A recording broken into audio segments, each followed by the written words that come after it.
coming into the store probably, I'm thinking 6 or 7 years now at least, bringing in his students. He's a former SRT diver, and we do a lot of work with the local police and fire departments with their dive rescue and recovery groups. We supply them with a large majority of their equipment.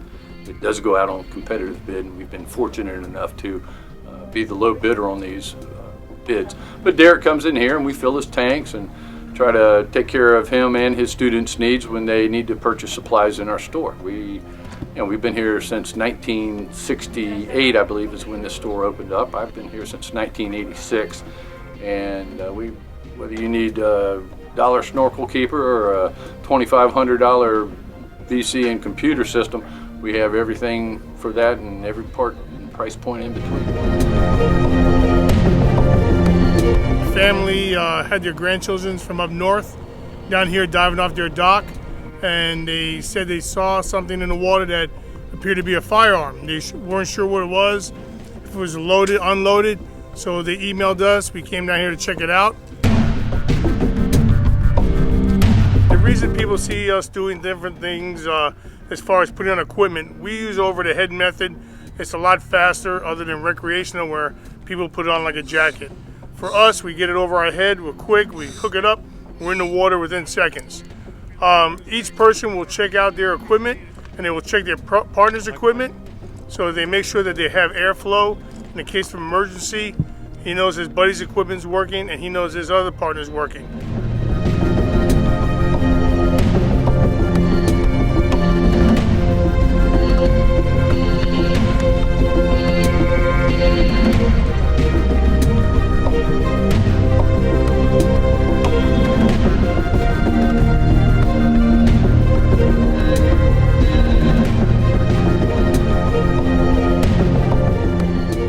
I have 2 divers in the water. They're going to be searching. Once we find the object, we're going to bag it for law enforcement to take it into evidence.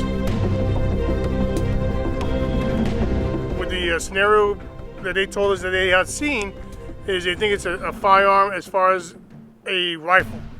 We don't know if it's intact or if it's broken up or whatever the case may be. Once we find it, we'll put it in a bag. We'll put the rifle in a canister. We keep the evidence in the same integrity of the environment it came from. We never bring a firearm out into the water because it'll start oxidizing and it starts ruining the weapon. The depth here is only about 10-15 feet, but visibility is going to be very limited, so it's a very slow process. They'll be searching each piling slowly. They may have to get up close to see it. Once they see it, they'll observe it. They'll write some information down on it. They'll come up and let me know what they found, and they'll go back down and bag all the information. Down here in this type of environment, we have a lot of fishing line, a lot of entanglement, and for a diver to get wrapped up, it's very, very easy. So we need to have a cutting tool, knives, fireman's scissors, whatever we can use in the event that we do get tangled.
911 call last night, about 11:45 p.m. on Friday, about a white male talking on his cell phone quite loud. 2 seconds later, 2 shots were heard.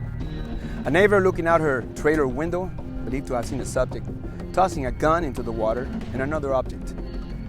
Based on what our divers that I have here today searching the area and what they find will determine whether this is a crime scene or not. The divers have a difficult task on their hands because the water is kind of muddy today and it's kind of blurry inside, and I sympathize with them because I've done this kind of type of work myself. But they are searching for any type of clue, anything that they might see that might be suspicious or has to do anything with what we believe to have been either a gun or any item that they might find that it looks suspicious. We have to investigate to the fullest. This was a 911 call, and our job is to determine whether a crime has been committed or not. Hopefully no, and hopefully we don't find anything that may be disturbing, such as a body or a corpse. But hopefully we will find something, and if there is an investigation to be done, we will be more than happy to do it, of course, and to the best of our abilities, and solve the crime.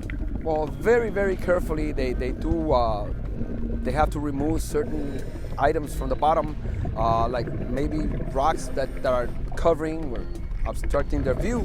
I'm sure there's a lot of seaweed there too, so they have to pat down the seaweed. They have to search in between and go under maybe certain caves or locations where the eye cannot see unless they go under the structure. It's not an easy job, but you know what? They're all professionals, and I am confident that if there's anything to be found to solve this investigation, they will find it. It is not an easy task, but it's our job.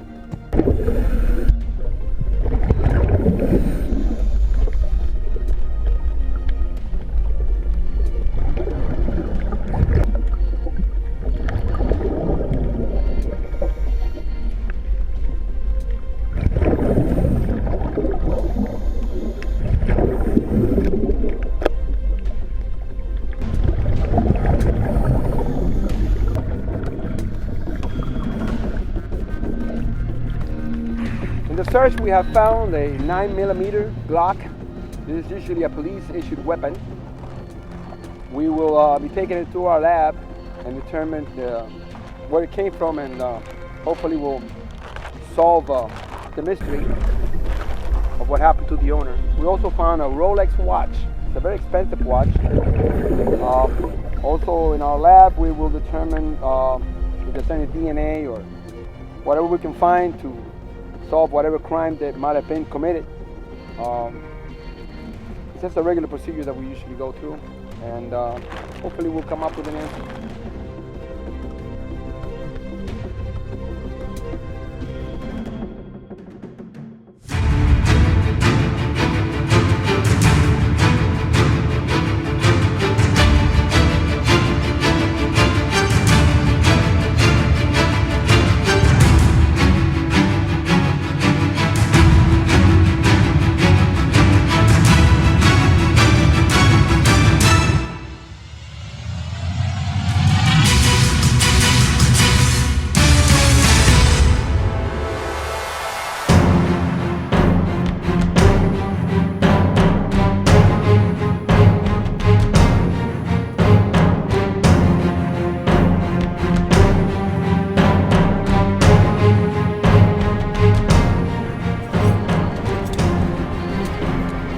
Okay, what we're doing here now is we have a diver in the water. He's gonna be searching the section that they said they saw the vehicle. It's supposed to be either an SUV or it might be a Volkswagen station wagon upside down. So we're gonna see if we can find it. Once we find it, we're gonna mark it. He's gonna give me that he found the location. We're gonna mark it, and then we'll get the other divers in to hook it up with a chain and pull it out.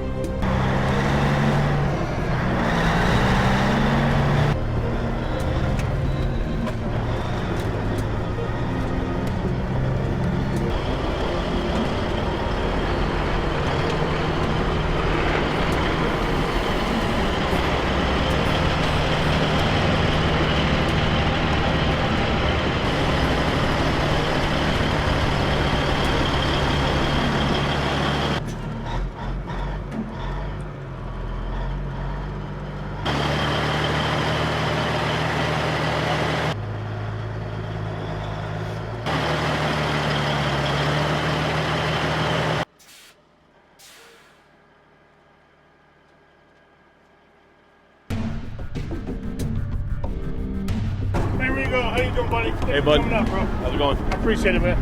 Apparently we got an old Volkswagen kind of station wagon. Gotcha. It's upside down. All right. It's gonna be easy to hook up. I'm gonna have my guys go down there and park it. All right. Then we're gonna tie a line to the vehicle to the front of my truck so we can take the hook down. All right. So Sounds they have good. to walk it down. Okay. And then we'll just hook it up and then we'll take it out. Sounds good. I'll be getting the lines ready. Okay, You not a guys problem. got a chain or you need a chain? No, yeah, let me have your chain because I'm going to use that to hook up the vehicle. Okay. And I'll run a line just to slide the hook down so good. they don't have to carry it. Okay. All right? Let it mark it. We'll start doing what we do here. Okay, no problem. Well, a lot of people insurance frauds and all the chop chops and stuff like that. And Kings has one of the best recovery departments in South Dade. And we called from all the police departments and everyone else to recover their cars from the lakes.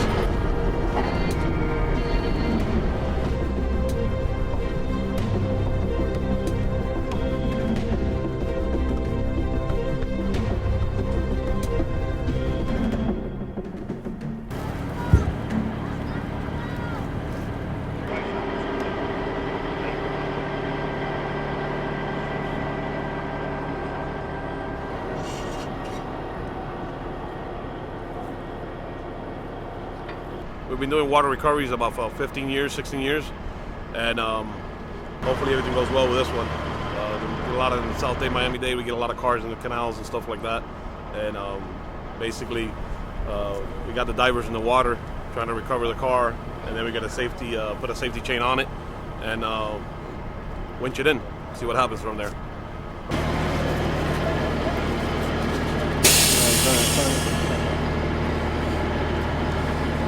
What I'm doing now is just untangling this rope that we're going to use to slide the hook to the crane down.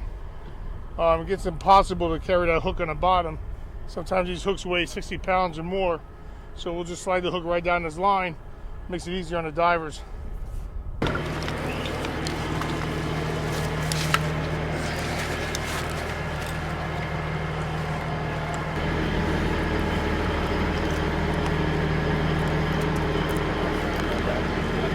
But once it gets to the vehicle, it's going to get stirred up when they start trying to hook it up.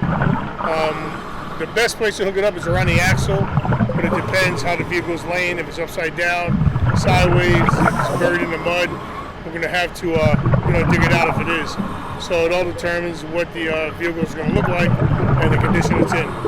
Basically, we got the divers in the water trying to recover the car, and then we got a safety, put a safety chain on it, and winch it in. See what happens from there. I got it. One more lick. Right now they're taking the hook down the stationary line because being the weight of the hook is so heavy. And they're going to go down, put the hook on the line, slide it down the rope. And then when they get to the vehicle, they're going to hook up the vehicle with the hook and cable. Come up, let us know it's hooked up and fastened tightly. And then they'll attempt to take the vehicle out of the water. Some of the hazards that that occur with divers is one, sharp edges. If there's some torn metal around the vehicle, that's why it's important to wear gloves. If there's any kind of fishing line, fishing lures, they can get hooked up on or wrapped around. Any kind of debris around the vehicle, a shopping cart. So, other than the normal car itself, you have to worry about other debris. Could be big semi tires. You never know until you get down there. So that's why when the visibility is poor, you actually take your time. And you have to search around the vehicle, make sure there's no obstructions, and hopefully there's no body in it. If there's a body and they happen to find one, they need to come up, let us know, because then it'll become a crime scene, and then we have to call law enforcement to come pull the vehicle, bag the body, and go through their process.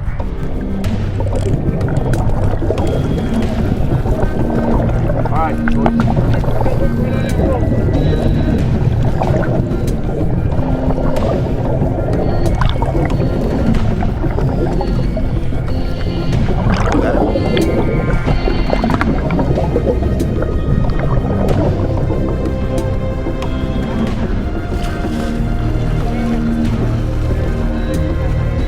Now that the divers came up, they already hooked up the vehicle. The thing we're going to look for now is make sure that when they pull the vehicle with the cable, that there's tension. Sometimes the hook will slip or the tension slip, then we have to go back down there and rehook it up again. It's a very slow, tedious process. Anything a chain down there? No chain. No chain. Do anything. The axle. All right, right around the axle. Brake zone, okay, so you gotta wrap it around the brake zone.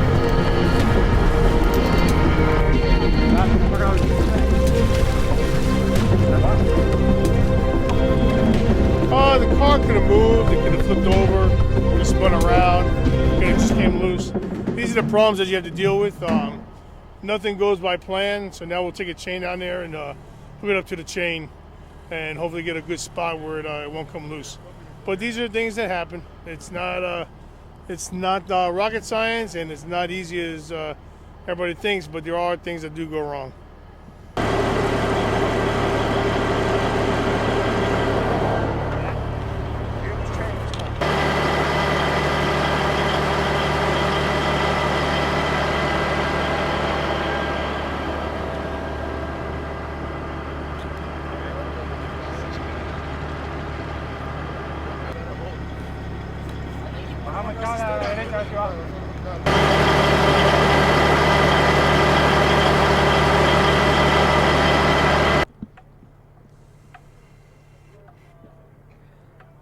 There it is.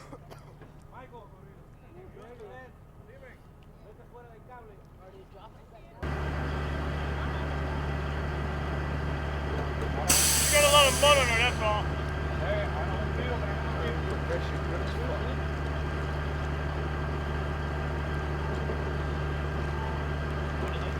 I don't know.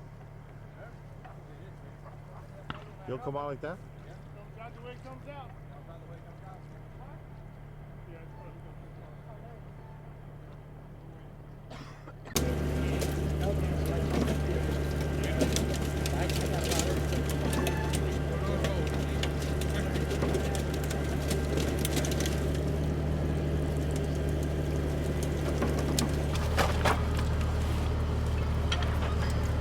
Michael, back up a little bit.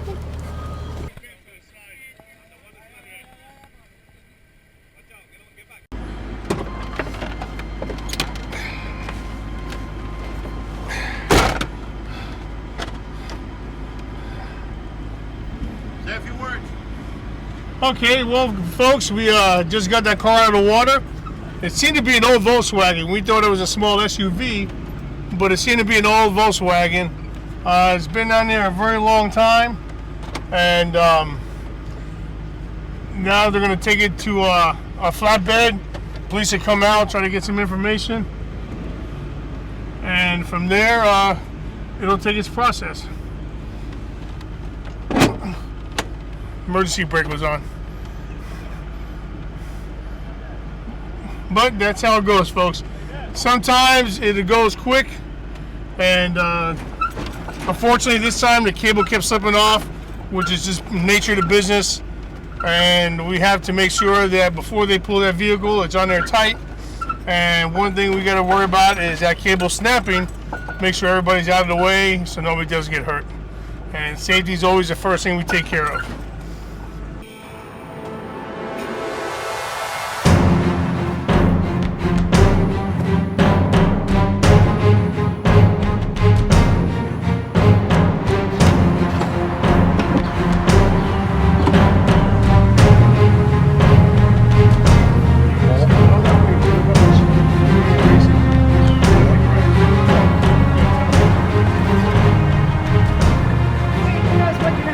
As far as searching here, we're going to probably just go maybe up to the end of that gate, because I don't think the car will go any further than that.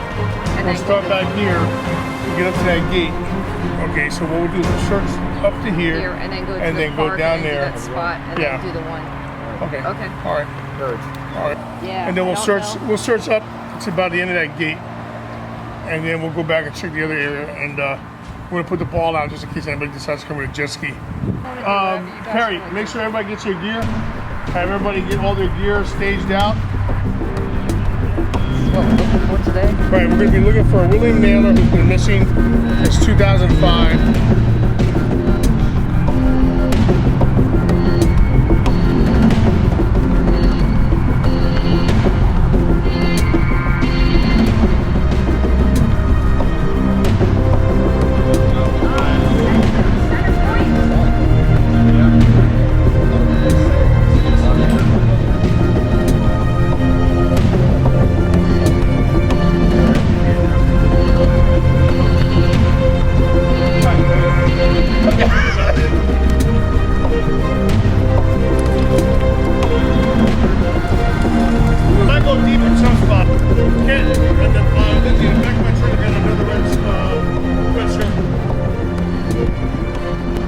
this is the way that this dive op's gonna go. Like I said, we're looking for a Ford Thunderbird. Ford Thunderbird, what year? 97, so it's probably a big vehicle. It's green in color, so it's gonna blend in with the background. The way the dive op's gonna go is Marissa's coming. She'll be a line tender. She can't get in the water, she's sick. I got Perry as a line tender for the first dive because we have maybe 2 or 3 different locations.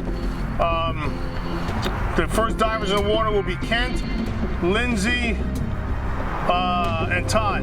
The first 3 will be in the water. It might be 4. Perry, I think I'll get you in the water. So those are the 4 divers in the hand. Todd, Perry, Lindsay, and Kent. Gianni, you and Marissa will be line tenders first. On the second location, you guys, you'll be in the water, and then I'll have somebody else.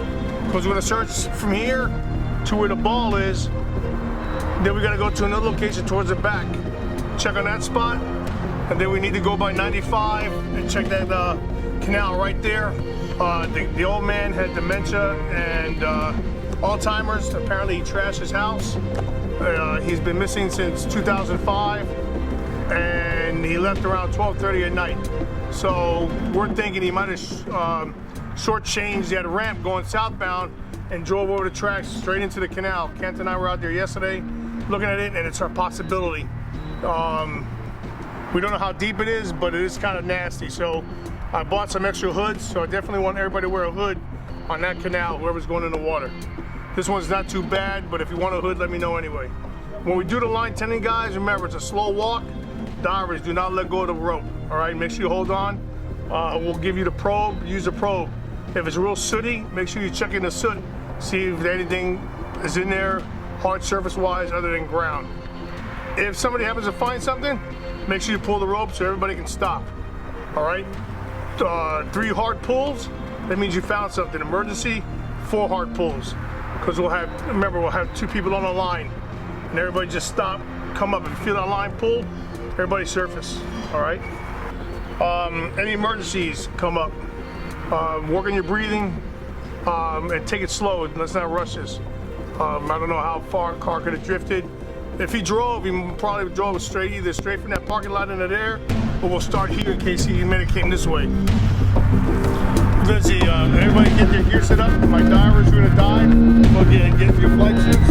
And like I said earlier, guys, just want me to use flight suits. Today, when the sun comes up, it's gonna be hot as hell. In a wetsuit, you're gonna bake. With this, you're gonna be a little bit cooler. All right? And once you get out of water, the fire department's gonna hose you guys down, decontaminate you. The only thing I needed, which I called yesterday, later on today, I can get a contact number, and you can hook you guys up. Especially the other canals. I need something to pop up.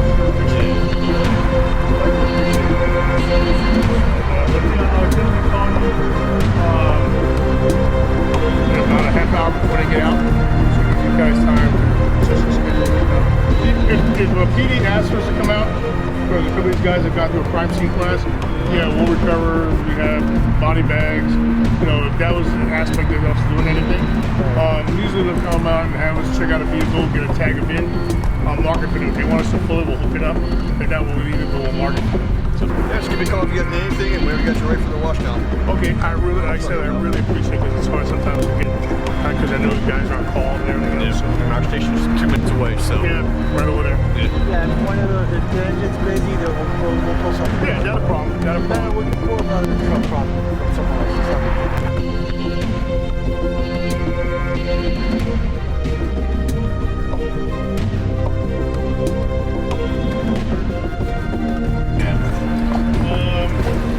Actually, I've been working inside. I think that's the same for a sprinkler. Yeah, we'll work on this from that side.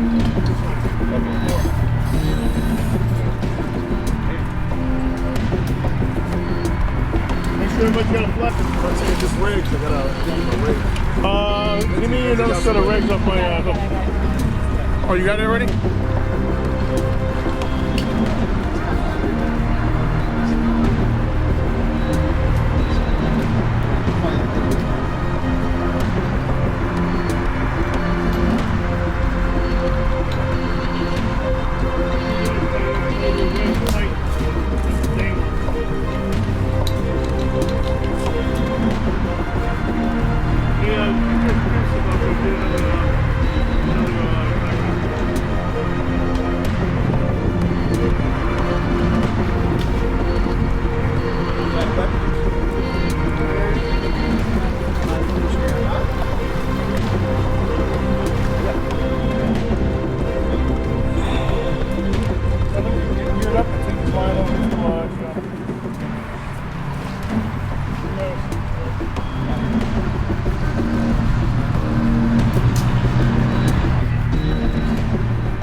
right, pick your spot on the rope and don't let go of that spot.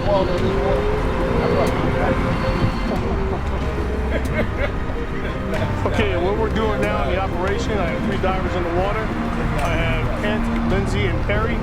My 2 line tenders are Gianni and Marissa. They're on a linear search, so that means there's a line going across the bottom of the water, and they're holding on to it. Everybody at the same pace, slow kick, they follow the line. They're about a foot off the bottom. The depth here is an average 7 to 8 feet. Vehicle could very easily be in this water, being that most vehicles are not 8 feet tall. We're looking for a Ford Thunderbird, older vehicle, in the mid-90s, green in color. So with the murkiness of the canal, as you can see, it's a sunny day, and we still have no visibility. The car's going to be really hard to find if it is in here because of the color of the vehicle and the murkiness of the water.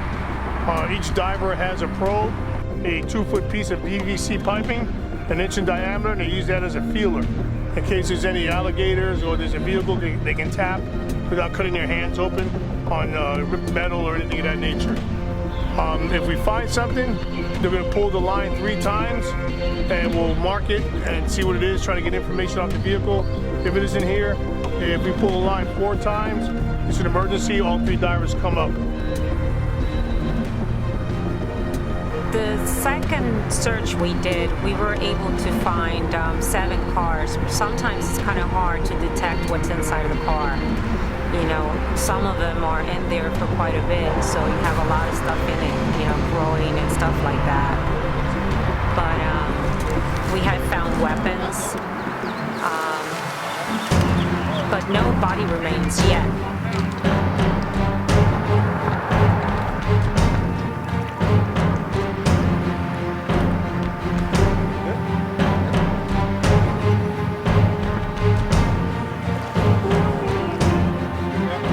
Right now they're doing pretty good. They're all online.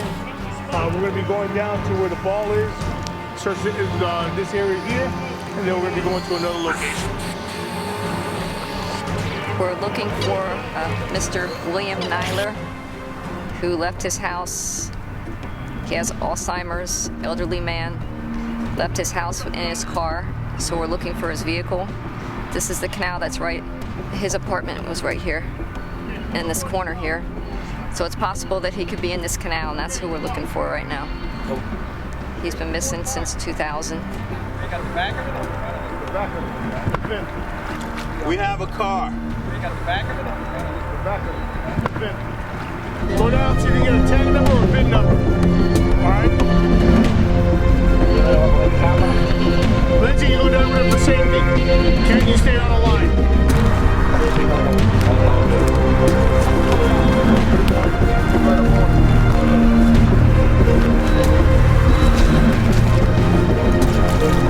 Todd, you stay on surface.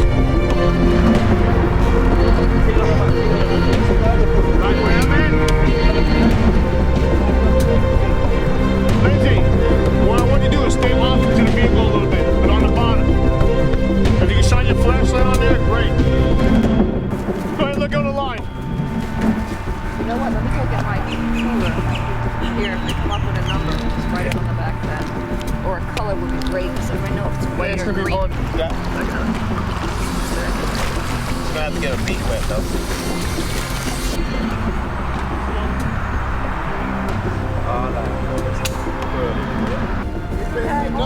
Okay, I need a tag number, and I need you to see if you look in the windows, if it's down or up. See if you see anything in the way, hit that flashlight. See the best you can do. But give me a tag number or a VIN number. I only have the tag number. No, just write it down. Lindsay, write down a tag. Call it up and I'll write it down. Thunderbird. What's the chance of another Thunderbird being in there? Okay, go back down. Lindsay, you write the tags. Perry, stay off to the side. The tag, but you can definitely stay. All right. The tag is good because I got his tag number. Try to look inside that window. Well, if that's his car, he's in there. No doubt about that. Well, we have located a vehicle, a Thunderbird, possibly from, hoping it's from the missing person that we have here, Mr. Nyler. We have the divers now trying to identify the tag and to see if we can somehow get some numbers off of it. And hopefully we'll see if we have come across this missing person. All right, guys, bring the tag number over, come on over to the shore, and we'll talk about it. Just follow the line back over.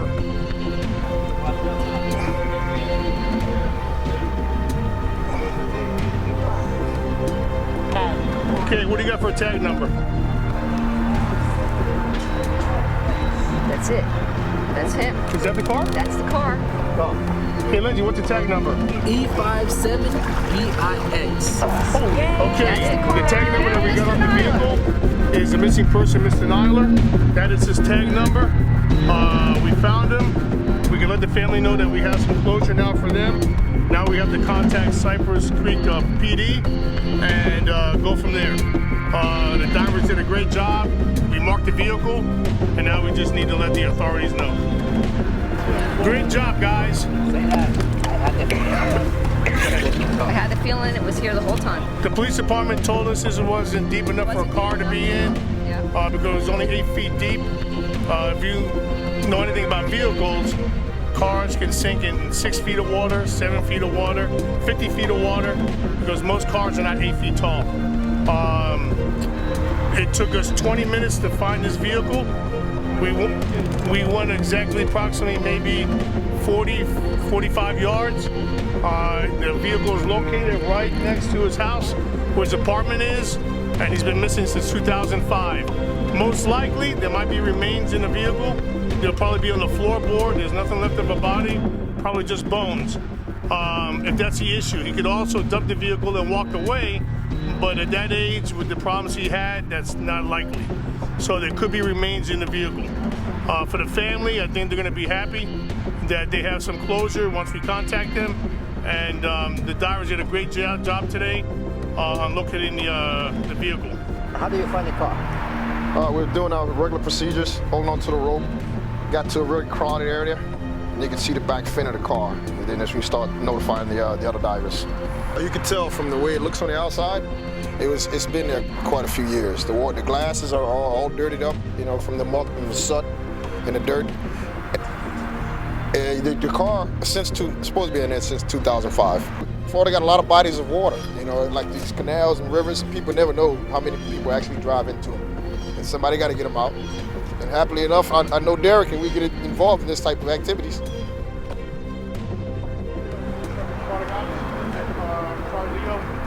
Find the gentleman's vehicle. Okay. Windows are rolled up, one's partially. We can't see inside to see if there are any remains. Okay. But within 20 minutes, we found the vehicle, identified it, marked it, and now it became a crime scene. And we're waiting for the crime scene investigators to come out, and we're just standing by.